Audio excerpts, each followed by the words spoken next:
మామిడి తోరణాలతో, ముత్యాల ముగ్గులతో, కళకళలాడే వాకిళ్లతో అందరి ఇల్లు సుఖ సంతోషాలతో ఉండాలని ఈ భగవంతుని మనసాన నేను కోరుకుంటున్నాను. అలాగే భోగి, సంక్రాంతి, కనుమ ఈ పండుగ అందరికీ నేను శుభాకాంక్షలు తెలియజేస్తున్నాను.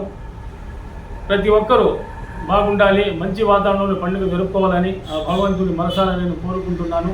అలాగే భగవంతుడు అందరికీ ఆయుష్ ఆరోగ్యాలు ప్రసాదించాలని ఆ దేవుని మనసాన నేను కోరుకుంటున్నాను. ముఖ్యంగా ఈ పండుగ ప్రత్యేకత ఏమంటే, పండుగలు సంవత్సరం ఎన్నో వస్తుంటాయి, కానీ ఈ పండుగ మాత్రం జనవరిలోనే వస్తుంది. అది 12, 13, 14 తేదీలోనే వస్తుంది. ఇలాంటి మార్పులు ఉండవు. అందుకోసమే